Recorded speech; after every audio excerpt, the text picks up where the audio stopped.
o filho de Tiago. Todos eles se reuniam sempre em oração com as mulheres, inclusive Maria, a mãe de Jesus, e com os seus irmãos, os irmãos deles.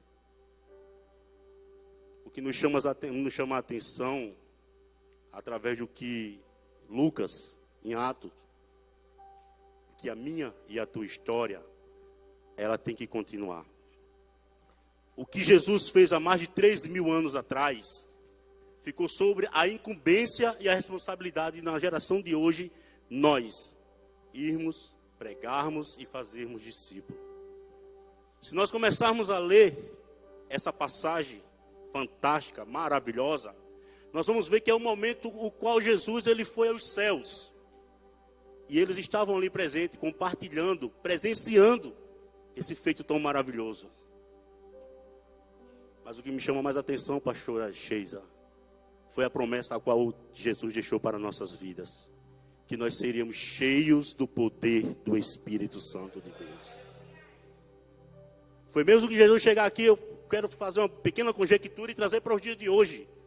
Chegar hoje e falar, Lucas, você é cheio do Espírito Santo de Deus. Chegar para o Evandro, a história ela tem que continuar. Ela não tem que ficar estagnada. E com essa pequena introdução, eu quero transmitir para vocês a importância, o qual o Senhor tentou transparecer e ensinar a cada um dos seus discípulos. Foram 12, mas de 12, um se corrompeu. Ficaram 11. Mas esta tarde eu não gostaria de falar da decisão de Matias, que é algo que o texto ele começa a enfatizar. Mas eu gostaria de falar nessa tarde da decisão de cada um de nós que estamos aqui de ir e pregar o evangelho verdadeiro, genuíno do Espírito Santo em Jesus de Nazaré. A importância de liderar, a importância de fazer discípulos para que haja o crescimento no reino espiritual. O objetivo do crescimento do reino, muitos estão se corrompendo. As igrejas que mais crescem no nosso país é a igreja que trabalha com células. É a igreja que trabalha com pequenos grupos. É a igreja que começa a pregar o princípio, a igreja primitiva. Que se você começar a ler lá Atos dos Apóstolos, Lucas ele é fantástico. Quando ele começa a relatar quando os irmãos viviam em união, em comunhão e no partir do pão. Quando ele começa a advertir acerca de uma liderança. O que é ser um líder? Um bom líder, ele primeiro tem que se liderar. Ele tem que entender que a sua liderança começa primeiro na sua casa. Porque eu como pai, eu como esposo, se eu não liderar os meus filhos, se eu não liderar a minha esposa, se eu não liderar a minha vida espiritual primeiramente, como é que eu vou liderar os demais? Ou alguém que o Senhor confiar a minha vida e a vida deles para que eu venha liderar. Com que testemunho? Um bom líder, ele é pacificador. Um bom líder, quando se levanta as contendas no meio, ele é pacificador. Ele procura juntar em amor em Cristo Jesus, não separar. Um bom líder, ele procura sempre estar perto dos seus liderados. Buscando sabedoria primeiramente em Cristo e procurando ouvir. Porque no momento certo que ele precisar instruir, o Senhor, através do Espírito Santo de Deus, ele vai te dar as palavras corretas e bem sensatas para que nós venhamos aconselhar. Eu estava ali na hora do louvor e fui ministrado. Não tem sido fácil nos últimos dias. Mas eu entendo que eu tenho um Deus maravilhoso, que tem cuidado de cada um de nós e que tem nos colocado uma família maravilhosa, para que nós venhamos entender o que é unidade. E um bom líder, ele sabe o que é a unidade, é o que é estar junto, o que é compartilhar os problemas. Um bom líder, ele vai sempre estar pronto a aprender e a ensinar. E o Senhor nos últimos dias, ele tem feito isso em minha vida. Eu confesso aos irmãos que Já tem 19 anos que eu aceitei Jesus como de vida e único salvador da minha vida. Eu era igreja, mas não vivia como igreja. E eu passei a viver como igreja há 1 ano e 8 meses, depois que eu cheguei nessa igreja. Porque eu conheci verdadeiros líderes que aprendem a ouvir diante de Deus, que aprendem, que sabem ser pacíficos no momento que precisa ser pacíficos. Porque muita gente aí, muitos líderes, almeja liderança, status, mas na hora de liderar, deixa o parquinho lá pegando fogo e tchau, tchau e benção. Mas louvado seja Deus que o Senhor tem confiado a essa igreja líderes e que tem buscado. Porque a questão, irmão, não é só liderar, é você buscar conhecimento de como liderar. Como é que o Senhor vai te dar uma empresa se você não sabe administrar a tua casa? Como é que o Senhor vai te dar uma renda financeira exorbitante, fantástica, se você não sabe administrar o que o Senhor tem te dado no momento? Se você não busca conhecimento. E o Senhor tem me despertado isso. E exatamente, há 3 anos e 7 meses atrás, eu tomei uma decisão de liderar a minha família. Quando eu estava lá em Alagoas, desempregado, passando uma situação que só Jesus na causa. Mas eu chamei a minha esposa e os meus filhos para nos prostrarmos diante do Senhor e disse: Senhor, eu quero aprender a liderar a minha família. Mas eu sozinho eu não consigo. Quero abrir um parênteses aqui. Aquele que pensa que lidera sozinho não chega a lugar algum. Eu hoje trabalho com uma produção. Se relacionando ou comparando algumas produções que eu trabalhei há 5, 6, 7 anos, 10 anos atrás, é o mínimo. Porque eu já cheguei a liderar 52 pessoas, entre mulheres, homens e jovens. Mas um líder, ele tem que ser exemplo. E eu percebi que naquele momento, que nada estava dando certo na minha vida, eu não estava liderando a minha família. Foi quando o Senhor me despertou. Eu e a minha gatinha que está ali, oh, glória. Se não fosse essa mulher na minha vida, primeiramente Deus. Sabe por quê, irmãos?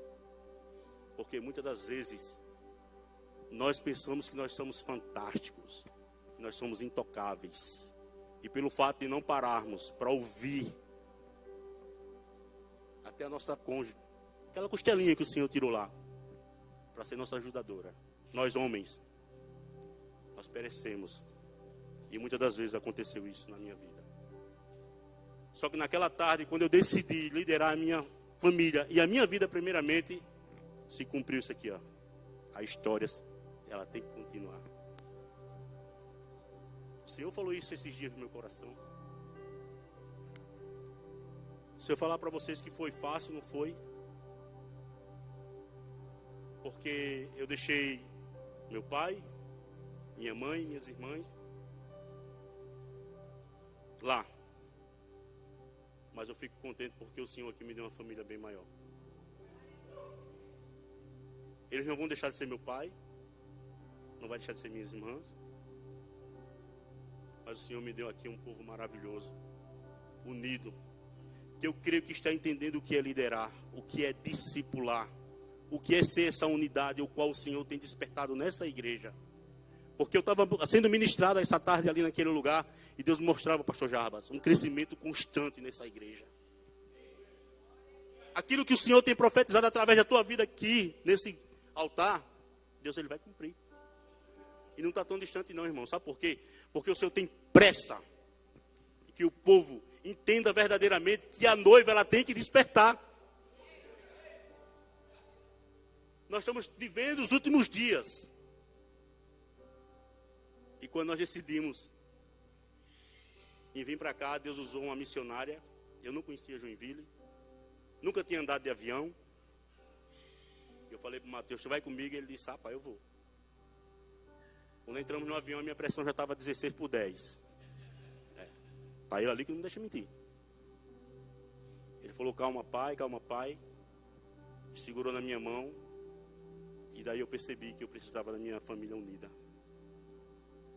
E viemos para cá, eu e o Mateus. 3 anos e 8 meses. 3 anos e 8 meses que eu entendi. Não 100%, mas ainda teve um processo a passar. Quem já ouviu o testemunho do Mateus aqui há algum tempo, acho que na rede, viu ainda porque faltava algo. As coisas velhas têm que ficar para trás 100%. Você, para liderar, você tem que viver uma vida 100% em Cristo Jesus.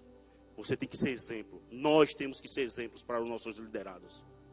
Nós, pais, temos que ser exemplo para com os nossos filhos. Porque os nossos filhos, eles vão refletir o nosso caminhar, a nossa conduta, o nosso caráter. Para que no momento certo, que você tenha que corrigir, ele vai aceitar a sua correção. Porque você vai ter respaldo. Você vai ter exemplo diante de Deus em Cristo Jesus.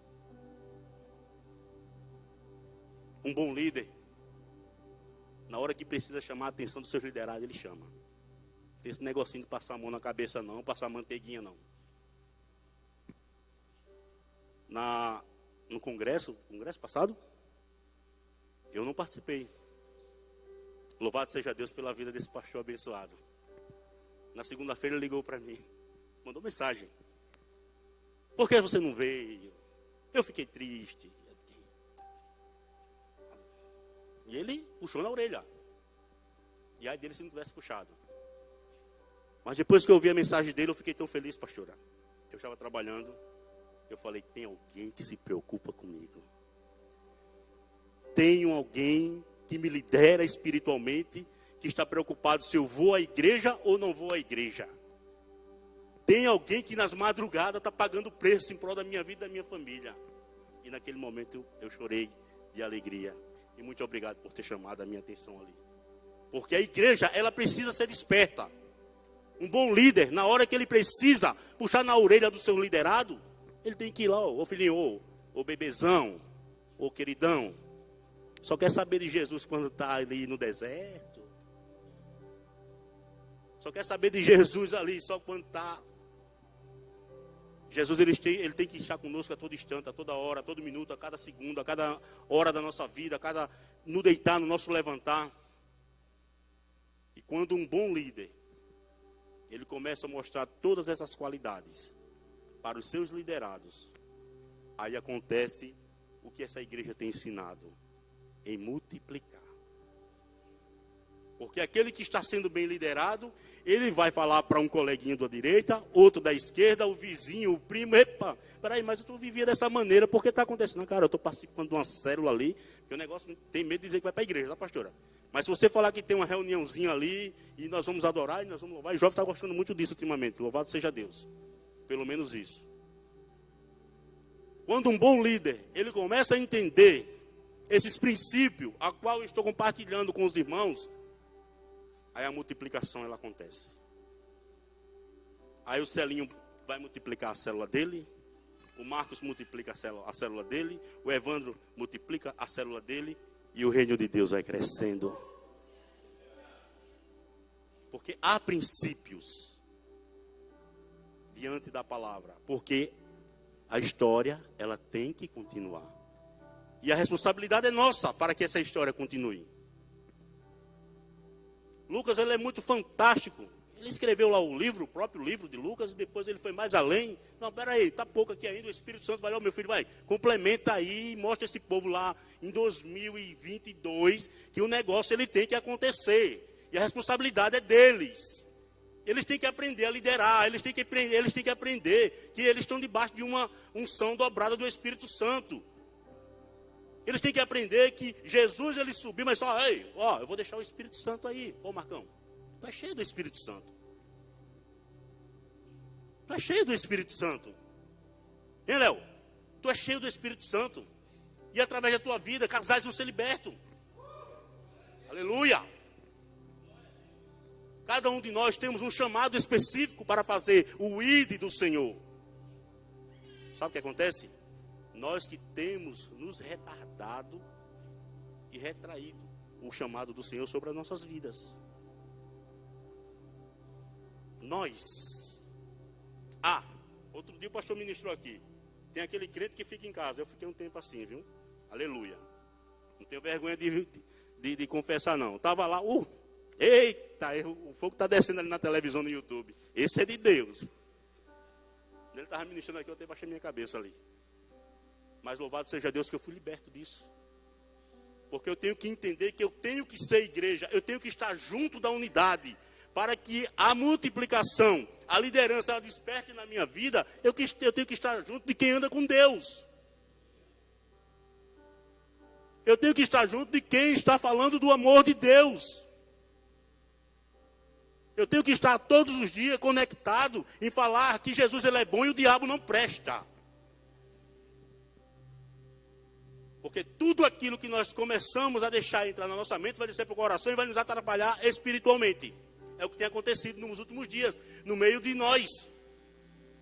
Aí vai surgir uma fofoquinha aqui. Aqui não tem não, graças a Deus. Amém, Jesus. É de onde eu vim lá, viu? Pelo amor de Deus, gente. De onde eu vim tinha muito isso. Tinha muito isso. Eu sou sarado, graças a Deus disso. Porque lá de onde eu vim tinha muito esse negócio assim. Quando o irmão chegava na igreja, o pastor com todo amor, com todo carinho, a equipe ia ali e abraçava. E essa igreja, ela é conhecida por recepcionar bem as pessoas. Eu desconheço hoje uma pessoa que veio convidar a nossa igreja e não saiu daqui transbordando do amor de Deus ao chegar na porta. Mas aí hoje a nossa igreja, hoje chega umas 200 pessoas ali, não chega no culto? Aí o abençoado, nas madrugadas, dobra o joelho para orar, buscar para o Senhor, transmitir a palavra, para transmitir para o povo. Aí às vezes termina um culto, não tem tempo de falar com todo mundo. Aqui não tem não, viu? Pelo amor de Deus, gente. É lá de onde eu vim. O pastor não falou comigo não. E onde está a tua história continuando? Em Atos. E onde está nós sararmos dessas situações? O Senhor tem despertado a unidade em amor, em comunhão, coisa que não tem acontecido em muitos lugares, mas aqui não. Aqui, se chegar doente, sai salteando de alegria. Eu não sou de dançar, quando está dançando ali eu já começo a dar uns pulinhos, até vontade de vir aqui para frente também, mas o meu medo é de abalar a estrutura aqui do prédio e... Mas porque eu procurei entender o que é a liderança. Porque eu primeiro tenho que me autoliderar. Se eu não procurar me curar de algumas coisas que têm atrapalhado na minha vida espiritual, eu vou contaminar outras pessoas. Um doente, ele não tem como cuidar de outro doente. João, um cego guia outro cego? Sim ou não? Sim ou não, igreja? Um cego tem como guiar outro cego? Somos nós espiritualmente doentes. Um doente, ovelha doente, ela vai gerar? Ovelha doente. Líder doente, só vai gerar liderança doente, enferma. Às vezes o camarada vem cheio dos capetas lá, tem que orar para 10 em 10 sair, mas às vezes não sai. Por quê? Porque o camarada está doente. Doença gera doença. Mas quando você está completamente sarado em Cristo Jesus, a história vai continuar. A história vai continuar. E com a minha vinda para cá, quando eu decidi, só para terminar, aproveitar esse tempo, entregar minha família por completo e a minha vida diante de Deus, ver a vida do meu filho hoje restaurada, ver o Mateus hoje glorificando e exaltando a Deus, os meus netos, aí hoje eu vejo o poder de Deus na minha vida. Deus, ele permite às vezes as coisas para nós, para ver onde a nossa fé vai. A minha netinha está lá. Mas domingo aqui, eu vi mais um ato de amor e liderança. Eu vi essa igreja levantar um clamor, não tão somente pela nossa nação, mas pela igreja. E quando eu vi a pastora levantar um clamor pela vida da Eloá, eu senti a cura de Deus na vida da Eloá naquele lugar. Isso é liderança. É humildade. Liderança, um bom líder, ele tem que deixar Cristo aparecer nas nossas vidas para que venha impactar outras vidas. É primordial. Quem tem que aparecer é Jesus. O cara é ele. Nós somos só um canal. Só um canal. 3 anos e 8 meses que nós estamos aqui. O que eu deixei para trás lá, o Senhor já me devolveu 2 vezes mais. Porque eu e minha família, nós entendemos o que é estar na presença de Deus. O que é ser discípulo para poder buscar discípulos. Impactar discípulos. O que é liderar para ser liderado e seus liderados. Se não tiver andando lado a lado esses princípios,